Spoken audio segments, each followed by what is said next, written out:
Welcome back, All Sports Western New York. We have with us Tim Graham, excellent writer, covering the Buffalo Bills and has covered the NFL. And Monday, Tim, you owned this Fred Jackson story. I mean, it really had a lot of people concerned because Fred is beloved in this community.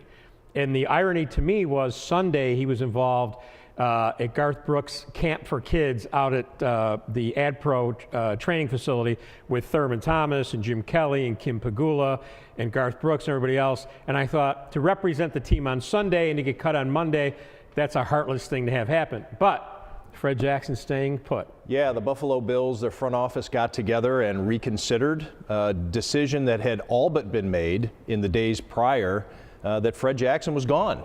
And the front office got together. It was something that was on the table very much. They reconsidered, I think wisely, to a certain degree, at least for public relations purposes. But let me tell you what the Bills' thinking was on this. I know that a lot of people, because Fred Jackson is such a fan favorite, four-time captain, everyone loves Fred for what he's brought to this organization at a time when there wasn't a lot to root for. He was easy to really get you going and motivated on Sunday afternoons to watch this team. The Bills look at it this way. Clear-cut, LaShawn McCoy is the #1 running back. You can't argue with that. They want to give Bryce Brown a chance to be the #2 back.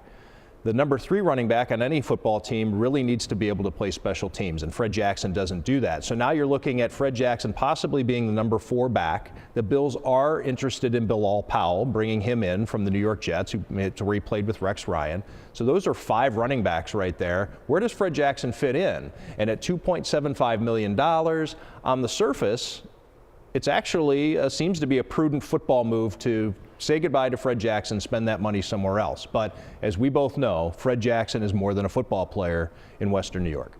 Yeah, and within the locker room, he is, I think, without a doubt, the #1 top respected player on that team. I've seen, having done his show the last 3 years, I see the chemistry between him and the players that come in with him. To a man, they all look up to him, and those that are close to his age respect him. Many on the team look to him as an older brother. To lose that guy in the locker room, I can see where that's not going to help. However, it's professional sports. You've got a brand new coaching staff. This would have been the 3rd head coach Fred has had in the last 4 years. There's always a changeover.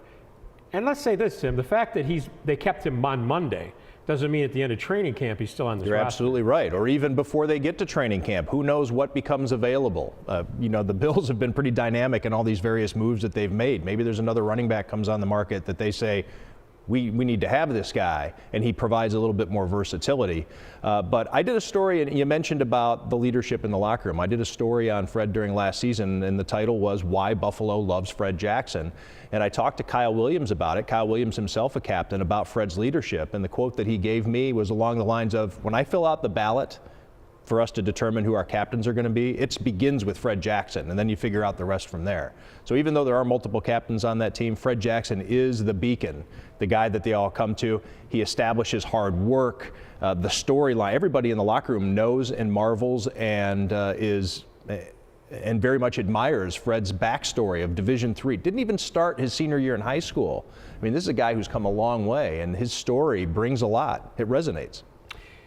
Having been with other members of the Buffalo Bills, having done television shows with some of the other stars on the team, and knowing what that group of guys were in the 90s, Fred has the popularity of those players, but he doesn't have the downside that some of those players had. Fred is squeaky clean. Right. He's a family guy. I mean, he's the whole package. You can see why he's a great spokesperson for certain businesses in this community. But that said, from a business standpoint, from a football standpoint, it made perfect sense to if you're going to make room for somebody, get rid of the 34-year-old running back, which is unheard of in the NFL. He was the oldest running back in the NFL last year by several months. Last year, Ronnie Brown was a distant #2. So you add another year to his life, and plus all the other running backs who fall off before they get to 32 or 33. So he may be the oldest running back in the NFL this year by a year and a half. I didn't lose a step till I was 36. Of course, I never did anything. Where were you measuring these steps? Usually going upstairs to the bathroom. Okay, so Fred Jackson, for the time being, is still on the team. Okay, but How many running backs does Rex Ryan want on the roster before he hits training camp? They definitely want to go to training camp with at least 5. Now, you need to get into a discussion of what is a running back. Does a fullback count? You know, some people like to just include the fullback as part of the package of the backfield stable. Some people don't because they play such a different role. Is there an H-back type, which is a fullback tight end hybrid? The Bills really want Charles Clay from the Miami Dolphins, and they're going to make a play for him. Charles Clay is a tight end, but he wears a number in the 40s, and that gives you an idea of maybe his background. He can do some blocking. He can play some fullback roles. So if they're able to get him, that probably changes what they do in the backfield. But I think that, Rex Ryan's in love with running backs, and there's a practical reason for that. The Bills don't have a quarterback. They, as Doug Whaley said in the first segment, emphasized, they're going to base their team on defense, running the ball, and the quarterback not making mistakes. And if you're going to do that to get through full 16-game season, especially in a cold weather climate like Western New York with no dome, and you're playing on those blustery Sunday afternoons, you need a few extra running backs. Let me ask you this. You think Fred Jackson would have landed somewhere had the Bills released him? Yes, absolutely. There were multiple teams interested in Fred Jackson, and that lends itself to the fact that he was pretty much gone. I spoke with 4 different personnel executives on Monday who told me early afternoon they expected Fred Jackson, that either he was available or would be available to them. And I think that probably the place that you would look first or mention first as a possible landing spot would have been the New England Patriots. And that would have been a tough pill for a lot of Bills fans to swallow. Yeah, that would have been interesting to see one of the favorite all-time Buffalo Bills standing next to Bill Belichick on the sidelines waiting to go into the game. Maybe having a chance to win a Super Bowl. And a lot of people like to look at Fred Jackson and compare him to how Bill Belichick used Kevin Falk, who was a running back who played deep into his 30s, or a lot deeper than most running backs do in their 30s. He does a lot of the same things Fred Jackson does. He's a reliable receiver out of the backfield. Fred Jackson led the team with 66 catches last year, a career high, by the way, for him. He picks up blitzes, he can block like crazy, and you can put him in any situation. When he's on the field, and this is another thing that a lot of opponents like to tell me about when they talk about why Fred Jackson is so special.